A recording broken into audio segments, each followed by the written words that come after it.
നമസ്കാരം. Indian മഹാസമുദ്രവും ചെങ്കടലും ഓടക്കൈകളാൽ താലോലിക്കുന്ന Yemen എന്ന ഒരു കൊച്ചു രാജ്യം. കമനീയമായ ശില്പഗോപുരങ്ങളും പ്രകൃതി സൗന്ദര്യവും ലോക ശ്രദ്ധയെ ആകർഷിച്ചതാണ്.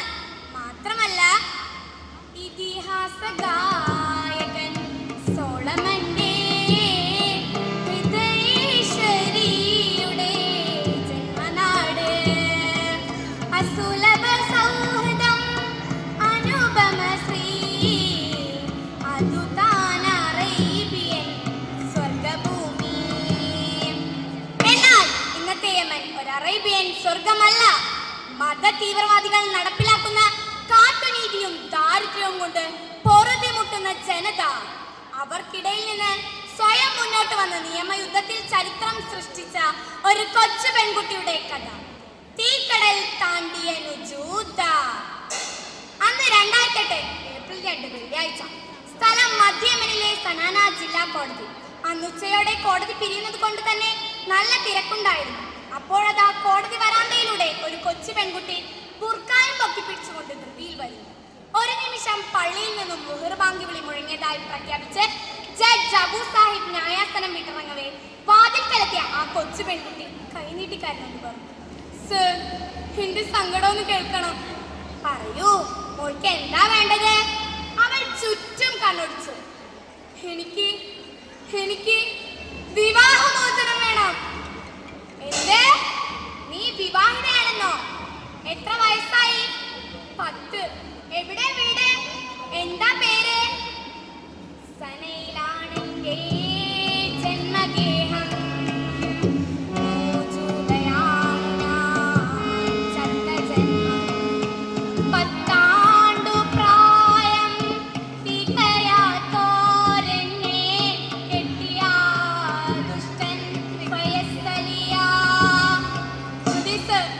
എനിക്കൊന്നും അറിയില്ലായിരുന്നു. എന്ന് കേട്ടപ്പോൾ മനസ്സ് നിറയെ പാട്ടും പട്ടുടുപ്പും മധുരപലഹാരങ്ങളൊക്കെ ആയിരുന്നു. പക്ഷേ എന്നെ കൊണ്ടുപോയ ആ വീട്ടിലെ ദുഷ്ടൻ ഫയസ് അയാളെന്നെ പച്ചയ്ക്ക് കടിച്ചു കയറുന്നു, ക്രൂരമായി പീഡിപ്പിക്കുന്നു. അടിയന്തരമായി വിവാഹമോചനം അനുവദിച്ചില്ലെങ്കിൽ ഞാൻ ചത്തുപോകും. ജഡ്ജ് മേശപ്പുറത്തെ ഫോണിന്ന് കറങ്ങി ഓടിയെത്തിയ അഡ്വക്കേറ്റ് ഷാഹിദയോട് പറയുന്നു, ഈ കുഞ്ഞിന്റെ പരാതി എന്താണെന്ന് വിശദമായി ചോദിച്ചറിഞ്ഞ് ഒരു ഡൈവോഴ്സ് പെറ്റീഷൻ തയ്യാറാക്കും. അടുത്തയാഴ്ച ഫയൽ ചെയ്താൽ മതി. അത് പിന്നെ ഇവിടെ നിങ്ങളുടെ വീട്ടിൽ?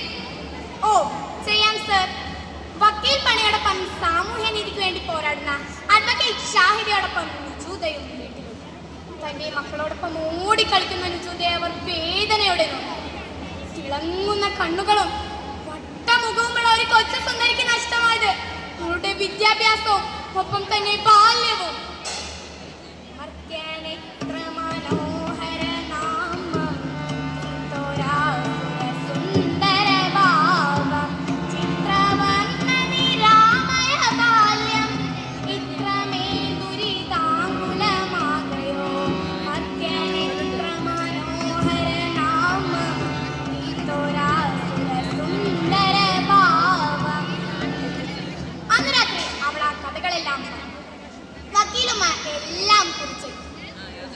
നടുവിൽ നട്ടം തിരിയുന്ന ദരിദ്ര കുടുംബത്തിലെ 4ാമത്തവളാണ് ഞാൻ.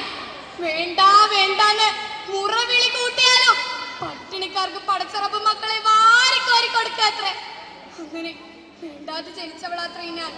ആരോഗ്യം ക്ഷയിച്ച് ഉമ്മ പെറ്റിട്ട് എന്നെ അയൽക്കാരൊക്കെ നോക്കി പറയും, ഇത് ബാക്കിയാവൂല.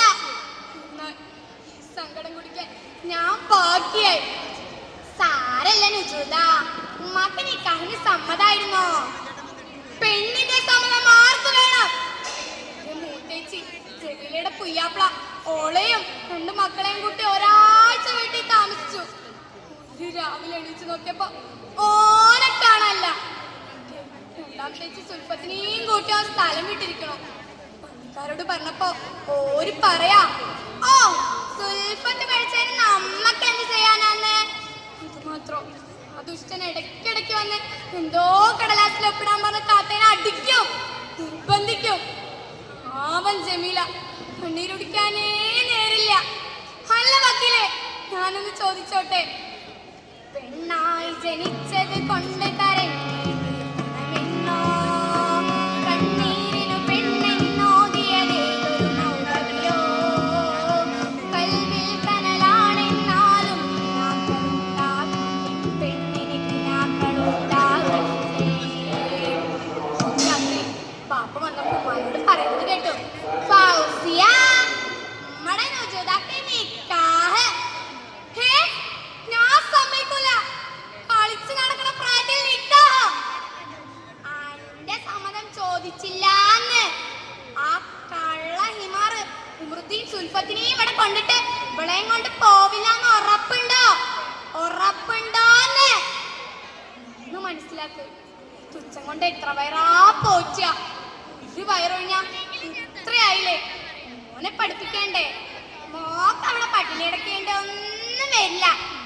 കൊച്ച മോന കച്ചവടമുണ്ട്. പിന്നെന്താ, 45 വയസ്സായി, 2ാം കെട്ടാന്നേ ഉള്ളൂ. 1ാം കളി മുത്തലാക്കം ചെല്ലുള്ളൂ. അതൊന്നും നോക്കണ്ട, അതൊക്കെ നമ്മുടെ സമൂഹത്തിൽ ഇപ്പൊ പതിവില്ലേന്ന്. ഞാനിതങ്ങ് ഉറപ്പിച്ചു. ഒന്നും തിരിയാതെ ഒന്നും തിരുമ്പി നിൽക്കുന്ന എന്നെ അമ്മ പുലരും വരെ കെട്ടിപ്പിടിച്ചു കയറി. അങ്ങനാണ് കണ്ടി നാട് വന്നത്. എല്ലാരും സമ്മാനപ്പൊതിയൊക്കെ വന്നിനെ ചമരിച്ചിരുത്തി. എന്തിനെന്നറിയാതെ ഈ മരം വണ്ടി ചിരിച്ചും സന്തോഷിച്ചും ഓടി നടന്നു. പെട്ടെന്ന് മുമ്പിൽ ഒരു വാഹനം വന്നിറങ്ങുകയും അതിൽ നിന്ന് കുറെ പേരിറങ്ങുകയും ചെയ്തു. എന്റെ മൂത്തുമ്മ കൈ ചൂണ്ടിക്കൊണ്ട് പറഞ്ഞു, നുജൂദ കണ്ട, ആ മുന്നിൽ കൊടയും ചൂടി വരുന്നതാ പുയ്യാപ്ല. കണ്ടേ ഉള്ളൂ, തടിച്ച് കറുത്ത ചോരക്കണ്ണ്, മീശ, വെട്ടുപോത്തിന്റെ നോട്ടം. എന്റെ വക്കീലുമാ നമ്മൾ കണ്ടേ ചത്ത്. ആദ്യത്തെ മൗനം കൂട്ടി നിന്ന നുജൂദയെ വക്കീൽ വേദനയോടെ, അല്ല നുജൂദ, പുയ്യാപ്പിളിടം എങ്ങനെയാ? ഓ, ഒരു തടിച്ച് വലിയ സ്നേഹം കാണിച്ചു. അപ്പൊ അന്ന് രാത്രി ഞാൻ ഓരോ കൂടെയാ കിടന്നത്. പക്ഷേ ഇന്ന് രാത്രി ഒരു പൊന്തക്കാട്ടിൽ ചെന്നൊളിച്ചു. കണ്ടെത്തി അയാളെന്നെ പൊതിരെ തല്ലി. വിളിച്ചഴിച്ചു കൊണ്ടുപോകുമ്പോ അയാൾ പറയാ, ഞാൻ നിന്റെ ഭർത്താവാ, എനിക്ക് എന്തും ചെയ്യാം.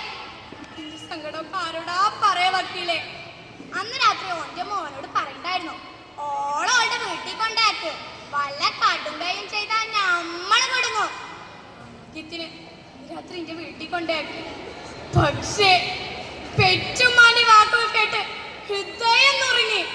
കെട്ടിച്ച പെണ്ണോള് കെട്ടേണ്ട വീട്ടിലാ നിൽക്കേണ്ടത്. ആ വന്ന് വിളിച്ചാ പൊയ്ക്കോളണം. ഇല്ല, ഞാൻ പോവൂല, ഞാൻ കൊന്നാലും പോവൂല.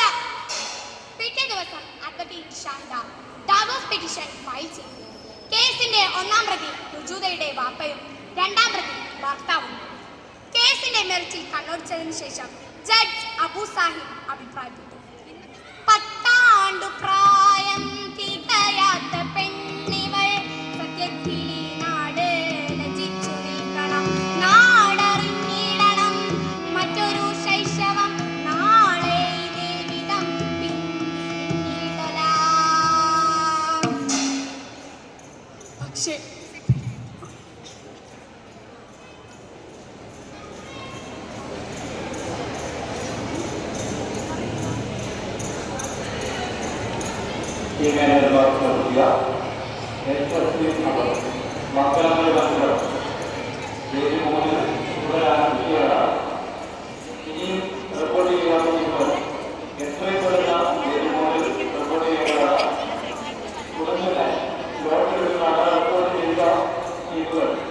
ലോകത്തിലെ ഏറ്റവും ചെറിയ പ്രായത്തിൽ തന്നെ വിവാഹമോചന കേസ് ഫയൽ ചെയ്ത നുജൂദ പത്രമാധ്യമങ്ങളിലാകെ നിറഞ്ഞു. 2008 ഏപ്രിൽ 22 നുജൂദ കേസിന്റെ വിചാരണ ദിവസം. കുഞ്ഞു നുജൂദയെ നോക്കി വക്കീൽ ചോദിച്ചു, ഇഷ്ടമല്ലാത്ത വിവാഹമാണെങ്കിൽ എന്തുകൊണ്ട് എതിർത്തില്ല? എതിർത്തു, ഞാനും ഉമ്മയും ഒക്കെ എതിർത്തു. പക്ഷേ പെണ്ണുങ്ങളുടെ വാക്കിന് എന്ത് വില? ശരി, ഈ കുഞ്ഞിനെ താങ്കൾ ഉപദ്രവിച്ചിട്ടുണ്ട്. ഭർത്താവായ ഫയസ് ഉറപ്പിച്ചു പറഞ്ഞു, ഞാൻ ഒരു കുറ്റവും ചെയ്തിട്ടില്ല. മതവിധി പ്രകാരം ഞാൻ ഇവളെ നിക്കാഹ് ചെയ്തിട്ടുണ്ട്. കള്ളം, പച്ചക്കള്ളം. തലകാല ബോധം മറന്നു 2 ആഴ്ച കാലം 10 ഗൃഹത്തിൽ അനുഭവിച്ച പീഡനങ്ങളെല്ലാം അവൾ എണ്ണി എണ്ണി പറഞ്ഞു. കരഞ്ഞു കരഞ്ഞവൾ തളർന്നിരുന്നു. പിന്നീട് പിതാവിനോടായിരുന്നു വിസ്തരിച്ചത്. ആ പിതൃഹൃദയം തേങ്ങിക്കൊണ്ട് പറഞ്ഞു, 18 തികയുന്നവരെ ഇവിടെ തൊടില്ലെന്ന് ഉറപ്പിച്ച് പറഞ്ഞതാ. മോൾക്കിവിടെ പട്ടിണി കിടക്കേണ്ടതെന്ന് കരുതിയാ ഞങ്ങൾ ഇങ്ങനെ ചെയ്തത്. കോടതി എന്നോട് പൊറുക്കണം. എന്റെ മോളും. പിന്നീട് ഭർത്താവിനോടായിരുന്നു, ഈ വിവാഹമോചനത്തിന് സമ്മതമാണോ? അല്ല. 2008 ഏപ്രിൽ 28 നുജൂദ കേസിന്റെ വിധി പറയുന്നത് കോടതി ജനനിബിഡമായിരുന്നു. കേസിന്റെ 1ഉം 2ഉം പ്രതികളെ കുറ്റക്കാരല്ലെന്ന് കണ്ട് വെറുതെ വിട്ടിരിക്കുന്നു. പിന്നീട് ഹർജിക്കാരിയായ നുജൂദയ്ക്ക് വിവാഹമോചനം അനുവദിച്ചിരിക്കുന്നു. മാത്രമല്ല, പെൺകുട്ടികളുടെ വിവാഹപ്രായം 18ആയി കോടതി ഉത്തരവിടുന്നു. ചരിത്രമെഴുതിയ നിമിഷം, തിരുത്തിയെഴുതിയ നിമിഷം, വിലാപമൊടുങ്ങിയ നാടിൻ ചരിത്ര നിമിഷം, ചരിത്ര നിമിഷം. കാലത്തിനെത്ര മാറ്റം വന്നാലും മാറാത്ത ചില മനുഷ്യ മനസ്സുകൾക്ക് മുമ്പിൽ ഈ കൊച്ചു നുജൂദയെ സമർപ്പിച്ചുകൊണ്ട് ഞാൻ എൻ്റെ വാക്കുകൾ നിർത്തുന്നു. നന്ദി, നമസ്കാരം.